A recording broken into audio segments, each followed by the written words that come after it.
Nagkagulo na, nabulaga na, palasyo nagulantang sa matinding kilos ng Senado. Ayan, syempre itong balitang ating matutunghayan ngayon ay nagmula kay Pinas News Portal. At ito po ang inyong lingkod na si BT na magbibigay ng reaksyon at komento dito sa video na ating matutunghayan ngayon. At huwag na natin pagtagalin at sabay-sabay na natin panoorin ang laman ng video na hatid sa atin ni Pinas News Portal at bibigyan natin ng reaksyon ang balitang ito. Pasok! Pag-usapan natin yung naka-schedule ngayon na... Ayan, bago natin simulan ng video ito, nais ko nga pala magbigay ng credits dito sa boses na madidinig natin at bibigyan ng reaksyon. Walang iba kundi si General Macanas. Ayan, syempre supportahan natin yan, the General's Viewpoint. Ipagpatuloy natin. Hearing tungkol sa pag-aresto, pag-kidnap kay PRRD. Una, ang Malacanang sumulat sa Senado na hindi na mag-a-attend ang mga cabinet officials dahil wala na daw silang sasabihin. In-invoke nilang executive privilege sa sulat ni Executive Secretary Bersamin. Okay, si Senator Amy naman, palaban. Sinulatan din niya si E.S. Bersamin, sabi niya, hindi pwede. Basta, magaling din si Senator Amy, hindi pwede. Please reconsider your decision. Huwag yung patinin ang cabinet officials. Although, wala pa naman siyang sinasabi tungkol sa subpoena, show cause order, o cite in contempt. Magalang pa rin si Senator Amy, kaya lang parang doon pupunta. So, magkakaroon, salpukan na ngayon ng Senado at Malacanang, lalo na itong si Senate President Chis Escudero, kinampihan niya ngayon si Senator Amy. Talagang ang nangyayari ngayon, parang nagiging salpukan ng palasyo tapos ng Senado, no? Alam naman natin kasi magkaiba sila ng ano, no? Magkaiba sila, 'di ba, mga katunay. Pero grabe, no? Hindi lang basta-basta salpukan ng Senado 'to, eh. Tsaka ng ano, kasi nga, 'di ba, alam naman natin, no, magkapatid si BBM tsaka si Amy Marcos, si Senator Amy. At alam naman natin si Senator Amy talaga ang nagbukas ng ganitong klaseng investigasyon tungkol sa pagkakadala kay Tatay Digong sa Dahig. 'Di ba? Talagang si Senator Amy dito pinapakita talaga na ano talaga. 'Di ba? Ganun. Pakala ko. Gandang development. Hindi pwede yung executive privilege na yan. Pero nung ano, no, yung paliwanag yung salita ni Senator Amy, no, yung parang yung mga hindi sila nagsisipot, hindi nagsisipot yung mga ano, yung mga iimbestigahan doon sa hearing doon sa Senado. Nagkasalita siya, parang kalmado pa rin siya, pero ano, no, patawa-tawa lang siya, pero talagang may mga laman yung mga sinasabi niya, eh, di ba? Talagang may patama talaga, eh. Ako, kaabang-abang ngayon ito mangyari. Baka may ipapakulong na mga general ba o secretary ba. Okay, pakinggan natin saluduhan natin itong si Senator Escudero sa pagkampi niya kay Senator Amy na hindi pwedeng gamitin yung executive privilege. Ito. Si Chis naman kasi hindi maintindihan. Pirmahan ni Senate President Chis Escudero sa kanyang press conference na nakatanggap siya ng liha mula kay Executive Secretary Lucas Bersamin noong 20 ng Marso.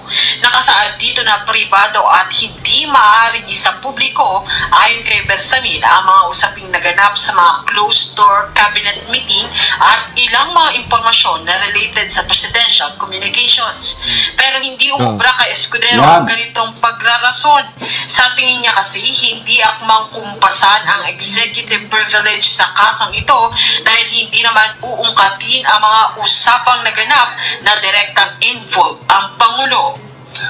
So yung sinasabi, hindi naman uungkatin yun. So may direktang usapin doon sa Pangulo. Position ko kaugnay ng executive privilege, hindi ito pwedeng gamitin bilang isang blanket privilege. Ito'y pwedeng i-invoke lamang kapag ang tanong will tend to involve or include executive privilege. Hindi yan rason para hindi dumalo o mag-attend ng pagdinig. Wow! Oh. So dito parang sinasabi ni Senator Cheese na kailangan nyo pa rin umattend. 'Di ba? Hindi pa pwedeng magkaroon ng pribilehiyong ganyan, 'di ba? No, ayan si Senator Cheese. Si Senator Cheese naman kasi hindi naman natin hindi natin maintindihan kung minsan sala sa init, sala sa lamig, 'di ba? Ang gulo-gulo din kasi minsan ni Senator Cheese eh. Oh.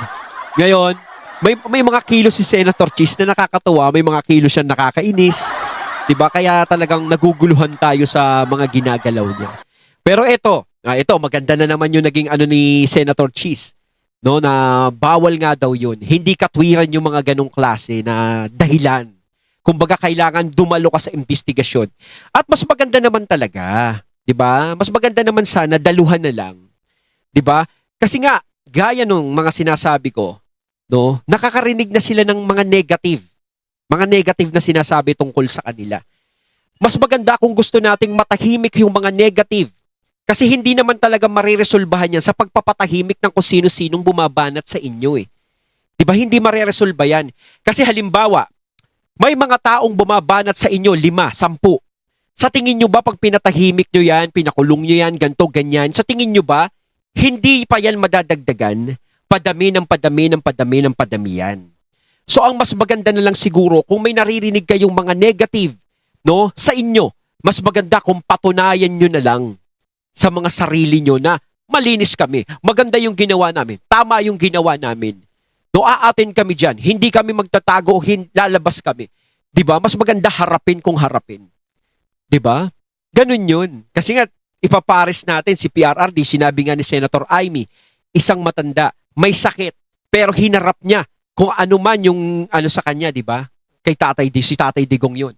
So dapat ito, ganun din sinasabi ni Senator Amy. Kayo nga, di ba? Wala naman kayo sakit, wala naman kayo humarap. Di ba? Mas maganda yung ganun para hindi na kayo napapag-comparison, hindi na kayo ipapares. Pero ang hingin ni na Bersamina, hingin in advance ang kopya ng mga itatanong sa kanila ng Senate Foreign Relations Committee. Hinihiling yun kaugnay ng question hour. Pero hindi naman kasi ito question hour. Ito ay investigation, inquiry in aid of legislation. Hinihiling lamang in advance ang mga questions sa mga kalihim kapag question hour ang involved.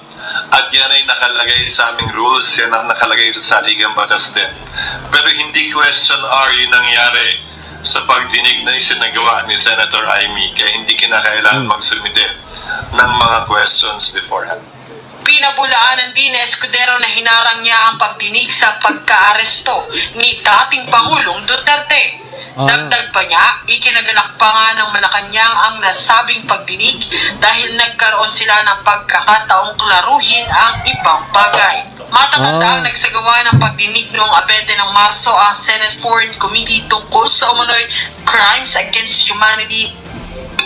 Okay. So, napakagandang development po ito. Abangan natin. Pag hindi sila nag-attend, yari sila ngayon. Yari sila. Pag di sila pumunta, babakbakan sila ng babakbakan ni Senator Amy. Mukha si Senator Amy, pinapakita niya talaga is desidido na siya sa ginagawa niya. Kaya nga sinasabi ko sa inyo mga katunay, mas maganda tumahimik na lang tayo sa mga nangyayaring to. Bayaan na lang natin si Senator Amy na siya na lang ang dumiskarte kung anong diskarte yung gagawin niya dito. No, pero ang hinihilingan ng ibang taong bayan, syempre, na sana wag lang sa umpisa to. 'Di ba? Kumbaga, mas maganda ituloy-tuloy niya na lang para malaman yung katotohanan talaga kung ano ba talaga nangyari. 'Di ba? Yun naman talaga ang importante. Palagay ko, desidido si Senator Amy. Dalawa lang yan na ibig sabihin eh. Gusto niyang tulungan ng mga Duterte. At the same time, yung kanyang political career nakasalalay din dito eh. Oo. Kasi kahit may mga grupo, both Marcos camp and Duterte camp. Medyo Oo. alanganin na Alanganin tingin siya. nila kay Diba? Senator. Mantakin mo, basta Amy Marcos, pangalang Amy Marcos, hindi nawawala yan sa top 12 sa pagiging senador. Ngayon lang natin hindi nakikita ang pangalan ni Senator Amy Marcos sa top 12. Partida na yan. Marcos yan. Diba? Kilala yan. Diba? Lalong-lalo na presidente yung kapatid niya. Dapat siya yung isa dyan sa top 12. Minsan pa nga nakikita natin Senator Amy sa top 6 ng jadyaan yan eh. Diba? Pero ngayon, sa top 12, hindi na natin siya nakikita. So marami ding nagsasabi na para i-survive lang ni Senator Amy ang kanyang political career para makabalik siya ganito, no? Maaaring ganun sinasabi nila o maaaring tama din yung sinasabi ni General Macanas na gusto niyang tulungan yung mga Duterte para mabigyan ng tama yung hustisya, maibigay yung tamang hustisya. 'Di ba? Depende kung alin dun sa dalawang 'yon o kung meron pang ibang rason. Pero para sa akin kasi, yung sinasabi ko nga, mas maganda kung pagbigyan natin si Senator Amy sa mga ginagawa niya ngayon. No? Irespeto na lang natin kung ano yung ginagawa niya. Huwag na natin siyang i-bash. Bayaan na lang natin siya. Huwag nyo nang i-bash mga katunay. 'Di ba? Alamin na lang natin kung ano yung kahihinat na nito, kung hanggang saan to darating. 'Di ba? Ngayon, halimbawa, manalo si Senator Amy na senador uli. Makabalik siya sa pagiging senador. Tapos bigla niyang hininto. Oh. Doon na lang kayo magsalita. Doon na lang kayo magkomento. 'Di ba? Ganun naman eh. Oh, pero ngayon, sa ginagawa kasi ni Senator Amy, malaking nagiging tulong 'yan. Lalong-lalo na para malaman yung katotohanan. 'Di ba? Kung sino ba talaga yung tama, nasa kampo ba ng mga iniimbestigahan o nasa kampo ng mga Duterte? Ganun 'yan, para malaman natin. At malaki ang tulong na 'yan. Talaga yung ginagawa ni Senator Amy. Senator Amy namamangka sa dalawang ilog. Kaya marami rin nakaka-appreciate sa ginagawa niya itong investigasyon. Kung tutusin kasi napakahirap ng ginagawa ni Senator Amy. 'Di ba? Mantakin mo kapatid mo. Nandiyan. Tapos yung Vice President na kalaban ng kapatid mo is kaibigan mo. 'Di ba? Hindi mo alam kung saan ka babalanse. So lalabas talaga dito na makokomento sa kanya, uy, parang namamangka ka sa dalawang ilog. Ganun ang lalabas doon. Syempre hindi mo alam kung kanino ka papanig eh. 'Di ba? So, bisidido si Senator Amy na magpakitang gilas. Kasi kung hindi mag-attend ang mga cabinet Pero ito parang nakikita na natin kung kanino pumapanig na si Senator Amy. 'Di ba? Ngayon lang talaga siya umaksyon ng ganito. Ang dami nang naging problema na lumabas ng mga nakakaraan about Duterte Marcos na labanan na yan. Ang dami nang lumalabas na ganyan. Pero si Senator Amy na natiling kalmado lang, tahimik lang, hindi nakikialam. Pero ito talaga, is talagang si Senator Amy biglang lumabas, biglang nakialam na. officials at wala siyang gagawin, ay siyang mapapahiya. Lalo siyang pagtatawanan ng taong bayan. Kaya lang kung igit niya kung anong tama, lalo na ngayon at nakuha niya ang suporta ng Senate President na hindi pwedeng i-invoke ang executive privilege.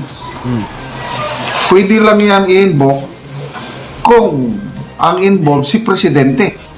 Ayan, executive. Kasi executive siya eh.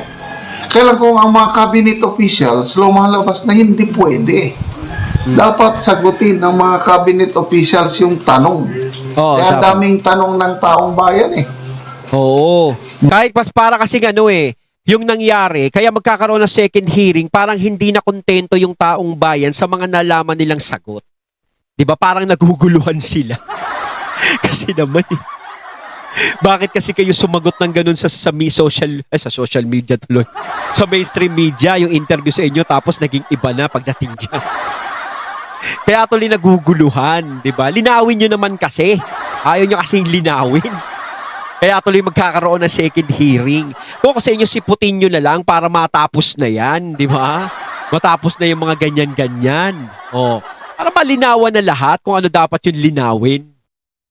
Tapos, bakit sila humingi ng advance questions? Ano ba yan? Mayroong itinatago? Payag ba kayo yung ganong requirement ng Malacanang na ibigay in advance yung question. In advance. Lalo lang lalakas ang hinala ng taong bayan na may itinatago Parang sila. in advance. Ibigay mo ng in advance yung question. Mag-practice tayo. Hirap kasi. Kumbaga sa shooting, no? Pag di mo kabisado yung linya mo, no? Baka magkamali ka. Ilang take yung mangyayari. Ay, nako kasi kayo eh. So, karapatan ng taong bayan na malaman anong nangyari. Oo, Kasi tama yun, tama. it involves us, tayong mga Pilipino. Kung ginawa nila yon sa dating presidente, kayang-kaya nilang gawin na kahit kanino. Ano pa ba ang ating soberenya o kalayaan? Ano pa ba ang mapapala natin sa gobyerno ito? Okay. Tsaka dapat naman talaga ipakita nila na talagang, desidido kang imbestigahan kami. Ipakita nyo din na desidido din kayo na humarap. Yung talagang yung mga sinasagot nyo na talagang tama naman yung prosesong ginawa namin, kung sa isip nyo, ganun, is patunayan nyo talagang tama. Diba ganun yun eh? Diba? Ipagdukdukan nyo, tama kami. Diba? Ipaglaban nyo, diba? Ganun yan. Pero syempre, hanggat hindi kayo humaharap, ang ibig sabihin yan, ano ba to? May iniiwasan ba to? May tinatago ba to? Ganun yung maiisip sa inyo. Diba? Hindi mawawala yung mga ganun. Tapos magagalit kayo pag may mga negative na lumalabas. Diba? Kayo din kasi yung gumagawa ng mga negative na iisipin sa inyo. Ngayon, kung humarap kayo dyan, humarap kayo para matapos na yung usapin na yan. Malaman na ng taong bayan yung dapat nilang malaman kung ano ba talaga yun. Magbasa tayo sa mga comments. Nelda Briones, sabi niya, nasyuang nga ni si Bersamin, di ka naman ni Supreme Court. Dodge Igpit, Senator Cheese, wag padala sa administrasyong BBM, madadamay ka sa talo. Go, go, go, Cheese. Mindanao kami. Yes! Kaya pasalamatan natin ng stand na ito ng Senate President na mag-attend kayo. Hindi pwede yan. So ano bang oras yung hindi ko Kasi kayo eh, 'di ba? Kung dinaan nyo na lang dito sa korte si PRRD, hindi nyo muna dinala dyan sa The Hague. 'Di ba? Sana walang problema eh. 'Di ba? Sana kahit alam nyong tama yung iniisip nyo, sa nagagawin nyo nung araw na yun, ginawa nyo pa rin yung talagang naaayon dito sa Pilipinas, yung naaayon sa paniniwala ng mga tao. Para at least hindi kayo nagkaroon ng problemang ganyan. 'Di ba? Kung dito sa Pilipinas may korte naman sa atin dito, o sige, daan muna natin dito 'yan, ganito. 'Di ba? Kaso nga lang ang pinagtataka kasi ng mga tao dito, ang hinihimutok ng marami dito is bakit ganun yung nangyari na diniretso agad si Tatay Digong doon sa The Hague, no? Na hindi muna dinaan dito sa mga proseso dito sa Pilipinas na meron naman pala. 'Di ba? basta today, April 3 yung Senate hearing. Nori Mantawil, bumawi papa Cheese, kay need pa na magtakbo uli. Yes. Papa Cheese. Los Biminda Ligaray, good job, Senator. Ba, maraming natutuwa na naman kay Senator Cheese ngayon. Baka bukas mag-iba na naman timpla niyan. Pero nakakatuwa si Senator Cheese dahil talagang pinaglaban niya, talagang June or July na talaga yung sa impeachment ni VP Sara yung pag-uusapan. Hindi na talaga ngayon. Sana nga, di ba? Ngayon, ito naman, hindi pinapayagan ni Senator Cheese yung mga ganong klaseng rason na kailangan talaga umattend sila sa hearing. Ba? Rosiel Jabian, kana ayaw mong kapil o kabangag sa mga tao diya sa palasyo. Good job, Senator Cheese. So, ang daming pumupuri. Tama nga naman, Sir Cheese. So, purihin natin si Senator Escudero at Senator Amy itong sinasagawa ngayon na Senate investigation para malaman pa natin. Ayon, at ating natunghayan ng video na nagmula kay Pinas News Portal at syempre natunghayan natin ang boses na yun na nagmula kay General Macanas. Kayo mga katunay, anong masasabi nyo tungkol dito? Comment lang po kayo sa comment box. So once again, I'm BT and I'm out. Peace.